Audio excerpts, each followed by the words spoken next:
All right. So I used to sell people for a living. My first job out of college. Who can guess what that job was? Marketing. Recruiter.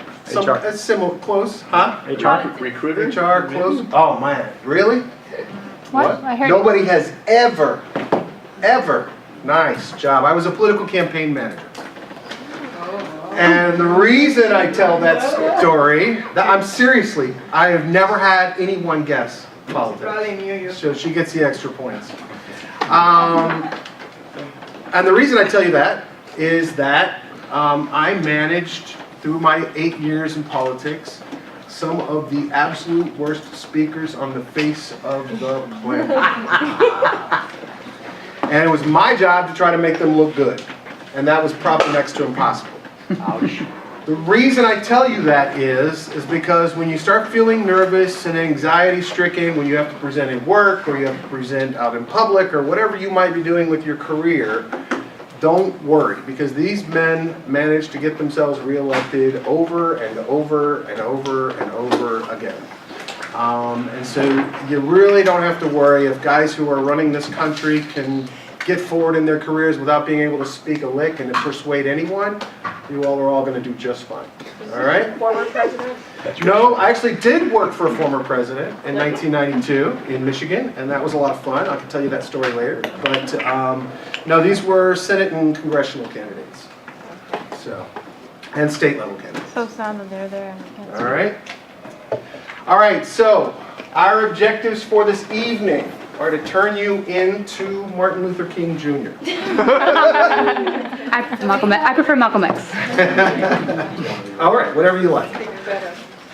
We're going to discuss what makes a good speaker. We're going to discuss your delivery strengths and weaknesses and things you can work on. And I want you to be thinking about, what your experiences have been presenting to a couple of people, one person, 20 people, or 100 people, and the things that have bothered you. And if you want to bring them up at any time, you're welcome to. I really don't mind if you have a question during the process, or you have something you want to personally relate to the rest of us, or something you've learned. Please relate it, because I can tell you that I have not and will never know everything there is to know about presentation skills. We're going to try to learn how to control speaking anxiety, which is probably the #1 hindrance to any kind of semblance of competent public speaking. And I'm going to give you some presentation slide tips. But first, let's start with a little video so I don't have to speak as long, of someone that I consider to be a real master at presentation skills. That changes everything. And Apple has been, well, first of all, one's very fortunate if you get to work on just one of these in your career. Apple's been very fortunate. It's been able to introduce a few of these into the world. In 1984, we introduced the Macintosh. It didn't just change Apple, it changed the whole computer industry.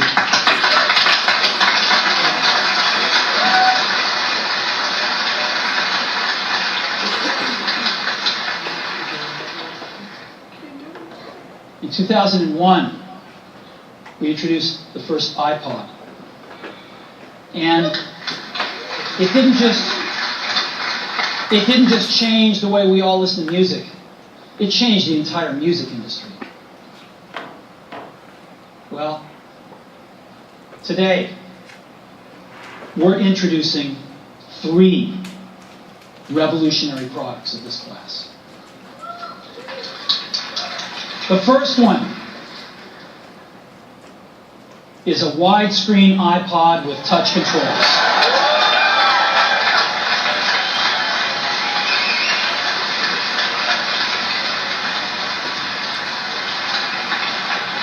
The second is a revolutionary mobile phone.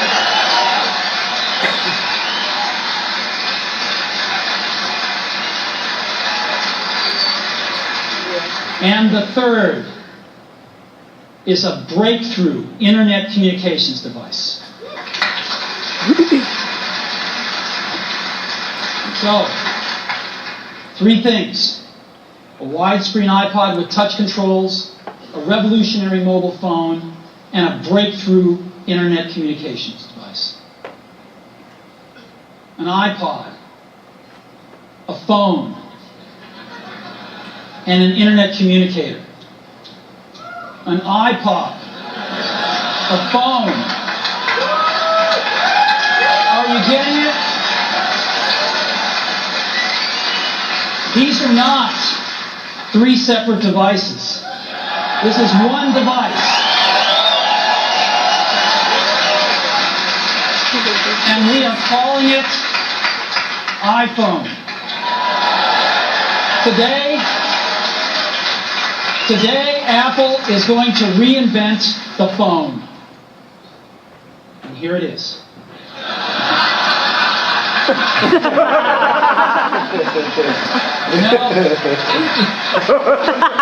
Actually, here it is, but we're going to leave it there for now. So tell me what he did well in there. Things you noticed, things you thought about as he was delivering it, and his techniques for speaking to the audience. Rhythm. Rhythm is great, absolutely. And he's very paced, very slow. Yeah, absolutely. The space? Huh? The space? Using the space? Yeah, absolutely. His gestures were amazing.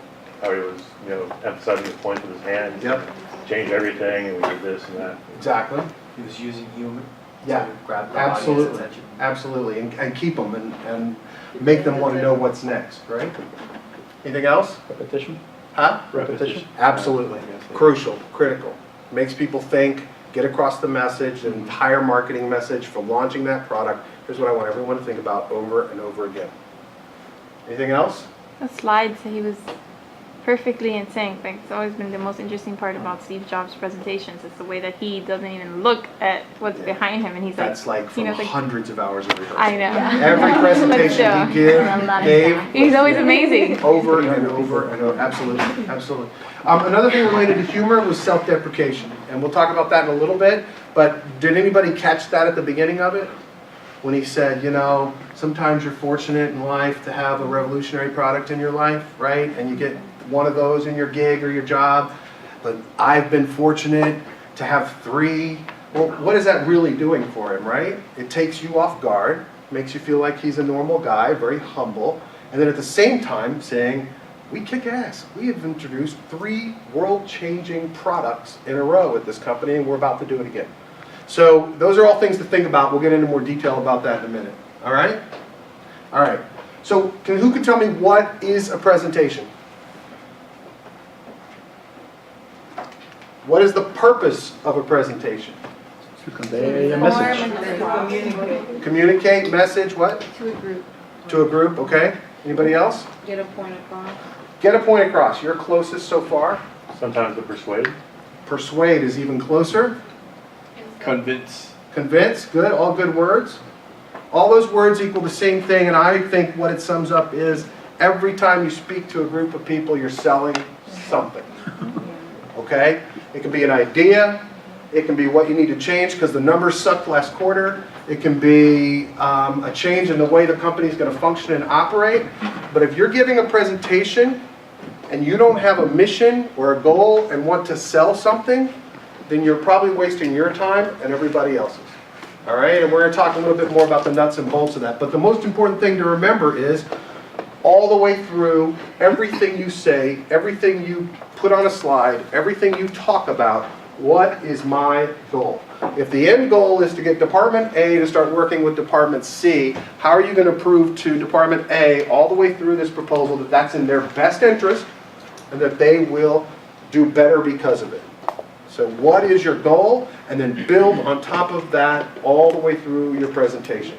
And don't ever forget it. It's just like Steve Jobs repeating over and over again. Widescreen iPod, phone, revolutionary internet device.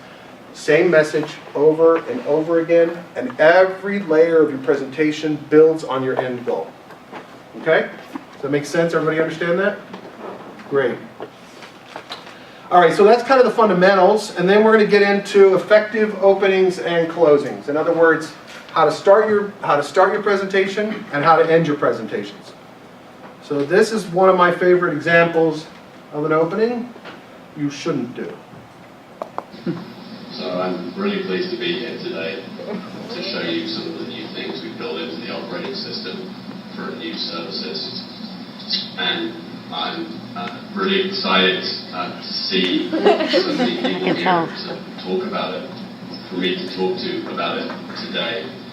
And one of the things I like about what I do is I get to play with great technology, and I really like that. I really like that. I mean, do I really have to ask what he did wrong there? But I like He works for hearing it anyway. Microsoft. Huh? He works for Microsoft. Yeah, what? Monotony. Monotony. Yeah, monotone in the voice, definitely a problem here. Body Body language. Hold his arms. I'm really excited to teach you guys presentation skills. No eye contact. This is a real presentation, or is he a paid actor? No, this is real. Yeah? It's a real deal. Is he reading off of This guy has something? been lambasted like in every presentation skills seminar in America. I actually feel, I start feeling sorry for him. I used to show more of it and I just can't take it.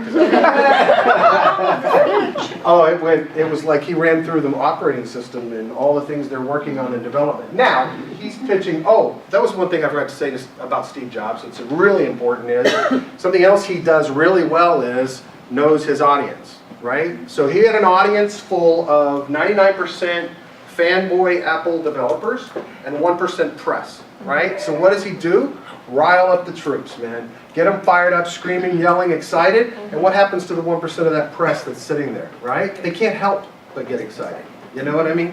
I'm a geek at heart, and I get excited watching that iPhone presentation, so that's another illness on my part. Anyway, so what else? So body language, monotone voice delivery. I mean, how do you stand up there and say, I really get excited and I get to play with this operator? I mean, it just hurts so much. It's really bad. So whenever you're about to give a presentation, remember this guy. And all you have to do is a little bit better than that, and you're going to be doing it beautiful. As a matter of fact, just show this before you start, and it will be correct. Critical, the first 90 seconds, right? Yeah. You got to suck people in. You've got to make them want to listen to you, and here's why.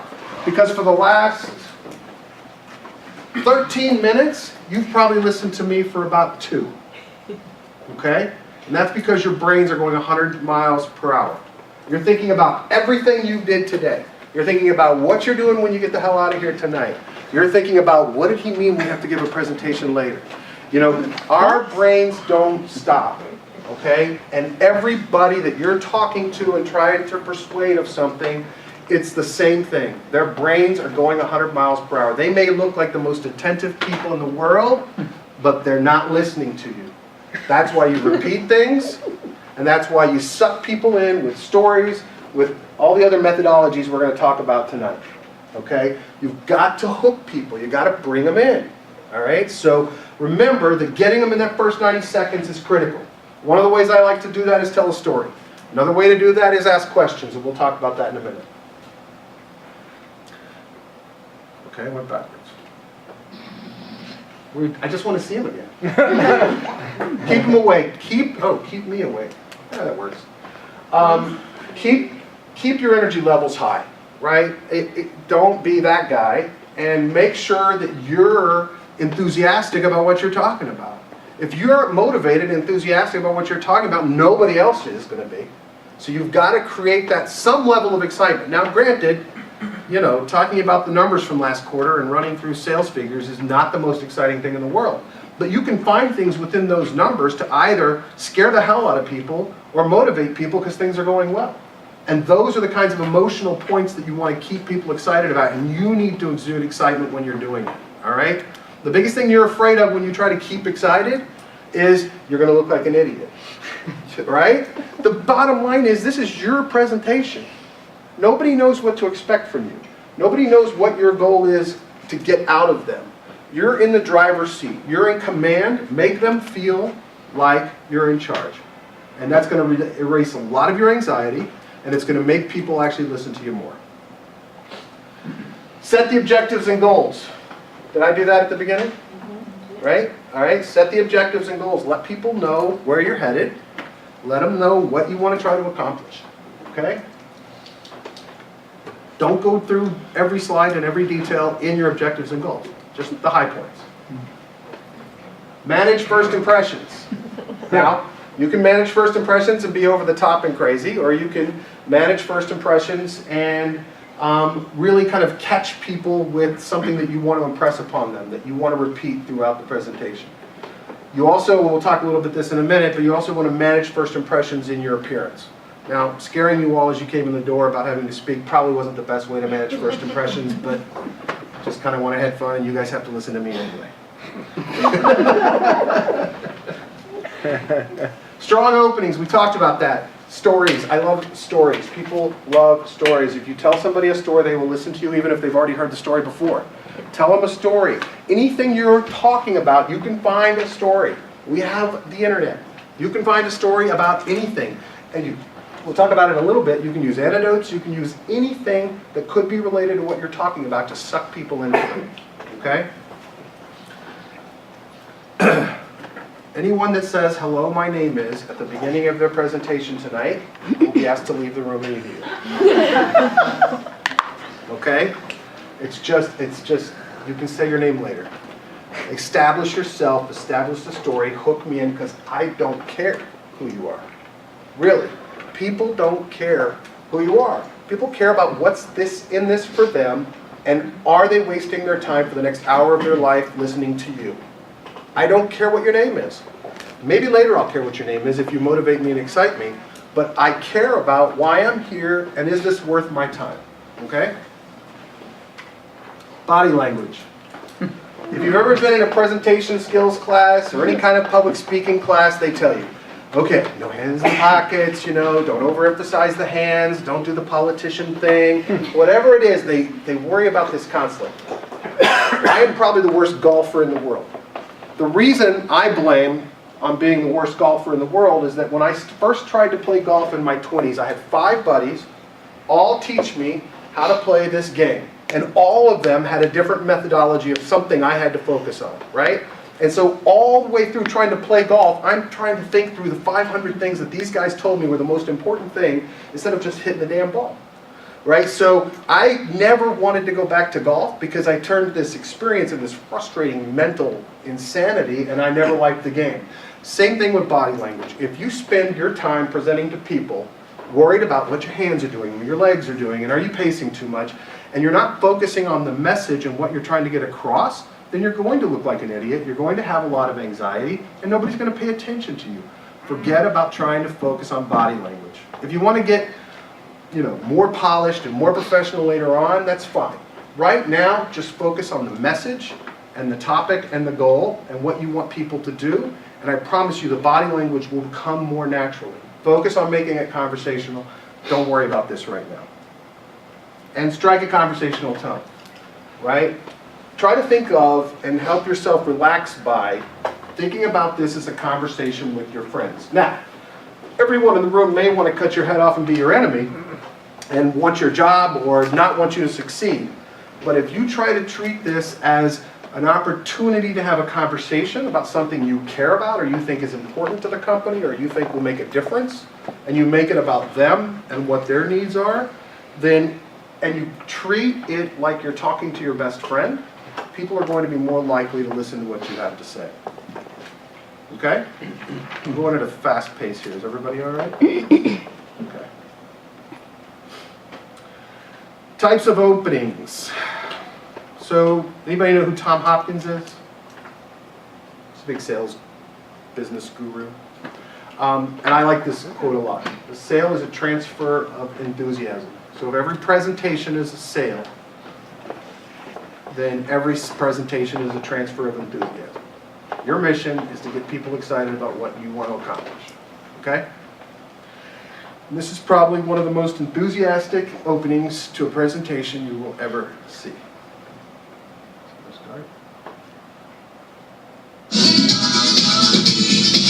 Ladies and gentlemen, Steve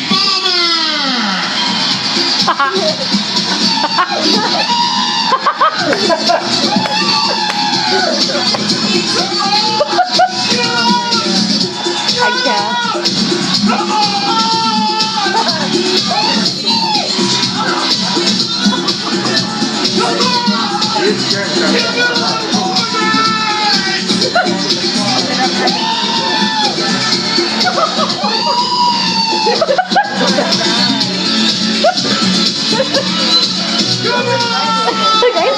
That guy's stressing me out.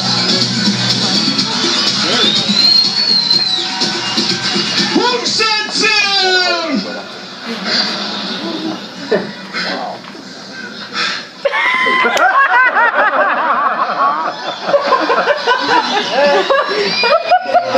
I have 4 words for you. Asthma attack. Love this company. Yeah! That's 5 words. So this man is the CEO He needs an inhaler. of one of the largest companies in the world, right? Accountable to stock, accountable to financial markets, accountable to a board of directors. He is hot. I mean, would you ever even think about it? Did he have a stroke after that? Yeah, should have. But so let's talk about why he thought he could get away with that. Because his product sucks. I don't know. Not to him. He was a CEO. Anybody have any ideas? Wasn't the previous vet speaker from the same company, Microsoft? Same company. So he was trying to. He was trying to improve on what that guy did? Yeah. Yeah. No? Any other ideas? Why he thought he could get away with what he just did? Yeah, why he did it? How did the crowd respond? They Because loved of his it. position. Make people laugh. Right. So who do you think was in that crowd? Everyone was freaking him. Employees. Employees and developers that make every penny they make off of every decision he makes. Right? So what does he want? He wants, and they're all a bunch of geeks. Okay? Right? So we geeks, we don't mind guys going a little crazy and a little nuts. All right? Yeah. He knows that. It's that extreme. But he doesn't care because he knows his audience. This is key. He knows what his audience will accept. He knows what his audience will get excited about.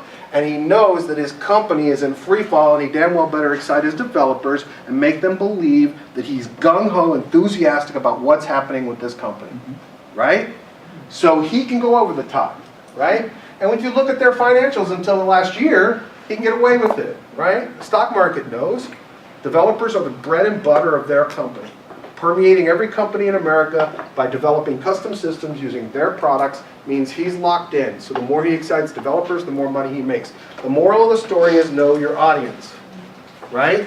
Know what they want to hear, know what they think they should hear, know what they expect of you, and do something a little different, but know what you are supposed to be doing and what their expectations are and what they want, okay? How far into his presentation did he take the, I think he chilled out a little bit after that. Okay. After he got his, But he's got his always breath. been known as pretty crazy. If you do a search on Ballmer crazy on YouTube, this is not an unusual thing for him. All right? So, a great way to start is to ask a question. What question did I ask at the beginning of this presentation? What do you do for a living? Yeah. What did I do for a living? Yeah, correct. Right? Ask a question. I asked a question that's usually really difficult to answer.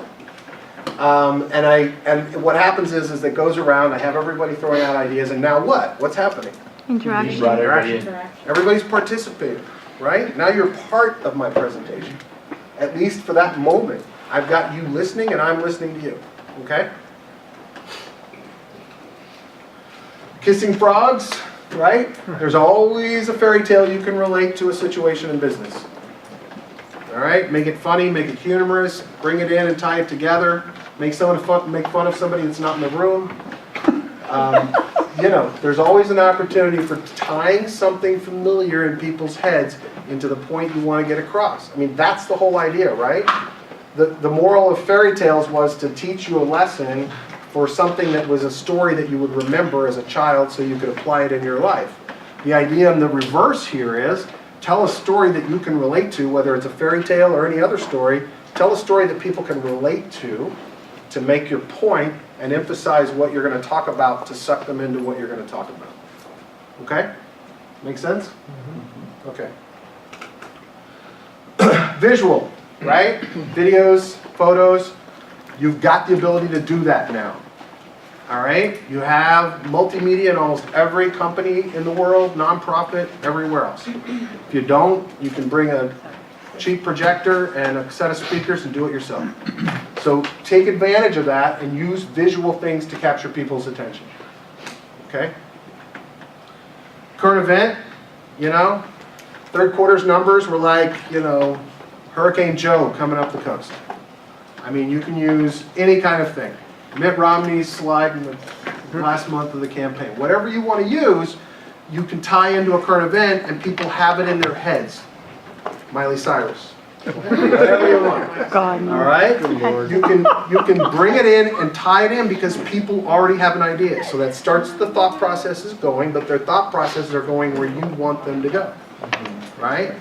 So they're imagining what you're talking about and then you're tying it into what you want to talk about throughout the whole presentation. Any questions on openings? That's our last slide on openings. Any other ideas, things you've used before? How many people have given presentations or public speaking? Oh, that's a good group. Well, maybe I should. Everybody in the room? Nice. Excellent. So why am I here? We're not You have very good. We're not very good at Oh, it. you have to go first. Good. Speak for yourself, John Scott. So delivery strengths and weaknesses, and speaking of Miley. Aww. Come on. Building an image. So the idea is building an image, right? Whatever you want to say about her, she keeps herself in the press, right? So she builds an image for herself. Try to build an image